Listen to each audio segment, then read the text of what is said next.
Hi, this is Ron McTube. Today on the Hunter, Colorado Wild, I'm at Rancho del Arroyo. I'm taking a look at the 223, which was released this week with the Modern Rifle Pack DLC. It's been a big week for the Hunter Colorado Wild. The update has not only just been the DLC rifle pack, it's also been big changes to the game.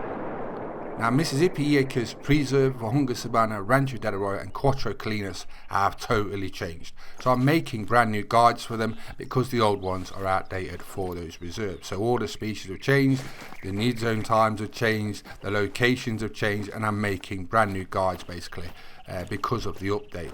I've already made some whitetail deer on Rancho del Arroyo. I've updated that guide. I've also updated the red deer guide for Cuatro Colinas, so if you want any other guides, drop that in the comments and I'll try and make that happen. In a minute, I'm actually making a brand new one on Rancho del Arroyo for Mexican bobcats. That'll be out in the next few days, but today's video is about the 223. Now I'm trying to work out where this sits in the rifles of Colorado Wild. Now, we all brought the Modern Rifle Pack DLC for the 308 first and mainly. That's what most people brought that for. It's an amazing gun and there's nothing to be said bad about it. But the thing is, the other guns, we're looking at those, and today, like, I'm looking at the 223. Where does it sit? What do you shoot with it? I actually want to know. Drop in the comments what you're using the 223 for. What species? Let me know. It's a 2 to 4 class rifle gun. Nice mythical there. And I've mainly just been trying it out and see where it sits. And I've got some surprising results actually. And some people are thinking it's underpowered. I think it might actually be underrated. Now I can imagine some of you shaking your heads in disbelief and thinking, Ron's lost it, he's gone too far this time. But I'm going to explain to you and actually show you why I think it's a little underrated. Sometimes having a specialised rifle or gun which isn't easy to use, is actually good. And you'll be thinking, why is it good? Well, I think it's good because it means you've got to dial it in, you've got to be on point, you've got to learn it and know what it can do.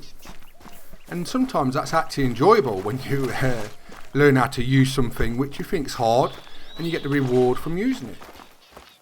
I know sometimes guns can feel a little underpowered, and often when they're released, they're given a little bit of time, so feedback can be taken from the community, and based off the feedback they can dial it back or up it or whatever.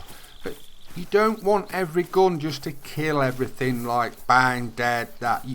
You do need a bit of precision on some things as well. Otherwise it's just every gun is just like shoot it, you hit it, it's dead. You do need some sort of like specialisation. And I think this is one of those guns. When you know that you have to nail it in a really precise manner, when you make those nice shots, it feels good. Whereas you can have some guns that are absolute cannons and you know you've only just got to hit it and it's dead like instantly. So there is room for sort of specialised guns and just getting it on the right sort of balance. With a bit of practice, it's surprising what this 223 can actually do, and this is what I'm going to show you right now. Now it's a 2 to 4 class rifle, so I thought I'd pick whitetail because we were discussing this in the content creators sort of lounge, and TK was on about how far you could shoot whitetails with it and stuff, and I thought, you know what, I like long distance shots, let's see what this can do. And was on about 300 meters and stuff, and I thought, well, if you can shoot 300 meters on a whitetail and kill it, that's good, isn't it, for a lower caliber gun. But then I started shooting them and I thought 350. First shot I did 350, I killed a whitetail with it. I thought, hold up, that's not weak, is it? So now I'm trying for 400 plus meters. Now this is a small caliber gun. If it's weak, 400 meters ain't shabby, is it? Some people don't even shoot 400 meters, and this is on a whitetail. So let's see how it does. Now I'm not going to lie, 400 meters is a big stretch for this gun, and it's not easy. A lot of people won't even be able to pull the shot off, but I'm just showing you it can actually be done. Look, 407 meters single lung. So is it underrated? Most people use this gun at like 150 meters to 200 meters. You can kill whitetail with it up to class 4, 2 to 4. So it's actually quite a decent gun.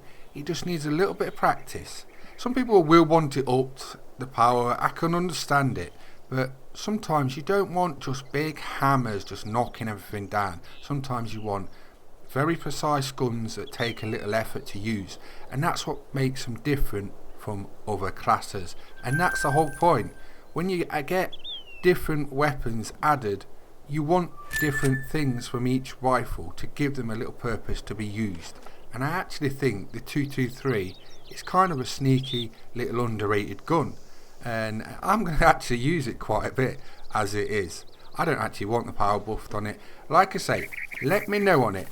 Let me know in the comments, what you think. Do you want the power upped? Do you want something else done to the 223? Do you think it's underrated? Are you using it in a minute? What are you using it on? Let me know what you think of the 223. Let's take a look at the news and what's been happening this week. There's been the Modern Rifle Pack. That's out now, obviously, on all platforms, along with the update fixes. So lots of changes for the Hunter Call of Wild this week. MRP purchases on Epic's game store. Now they know about this, they're working with this, we'll talk about that in a minute. Also the confusion surrounding hidden POI settings on reserve maps, and we'll go over that in a minute. Right, basically on Tuesday they posted a support update across social media channels to do with purchase issues on the Epic's game store. So the core issue has been fixed, but they're still working with their partner to address reimbursing those who've already paid for the DLC. So that's in the works, and it looks like it's going to get sorted out soon. There's also been some confusion about the new UI settings for POI icons on the map. Basically, by default, they're not on. So you go into your settings and basically turn them on, and it works. It takes a couple of seconds. I don't know why that's happened, but it's an easy fix. So just go into your options, turn the POI settings on. Also, they're working on additional functionality improvements for the next update. So pretty good. The update's been pretty smooth. It's just been lots of changes. So I'm hunting bobcats in every location on Rancho del Arroyo. The next video is going to be a guide for them, a detailed guide. I've checked every location, and I mean every location on Rancho del Arroyo. It's surprising where they're showing up now. Brand new lakes, locations, and I'm going to have that all covered along with need zone times, locations. The whole caboodle will be in the next Mexican bobcat guide for Rancho del Arroyo. This is a little tip if you're hunting them. Hello! You can actually run after bobcats when they're like this because you can keep up with them, and it's just down to sound. As you've been noticing, I've been following the tracks and just listening carefully, and then I know roughly where to go, and you can keep up with them until you get a clean shot on them like I just had there with the 223. How are you finding the new update? Let me know what you're hunting, which reserves you're on. Like I say, Mississippi Acres Preserve has totally changed, Cuatro Colinas has totally changed, Rancho del Arroyo has totally changed, and Vajunga Savannah has totally changed. I might go to Vajunga next and do guides and check out that location next, or Mississippi Acres Preserve. I'm not kind of thought yet that far ahead yet. I'm just kind of working it out in my head, what guides I need to do next, and there's lots of work and videos to be made. But I'm really enjoying it actually. The changes has quite surprised me. At the first I was like not sure, but now I'm really liking it. You've got to hunt more now. You've got to check everywhere. So you definitely got to go out there, explore more. So it's kind of exciting learning new things along the way. So I hope you enjoyed the video. Mexican Bobcat Guide is going to be next in the next few days. I'm on McTube. Please subscribe to my YouTube channels. I hope you enjoyed the video, and thanks for watching. Bye bye.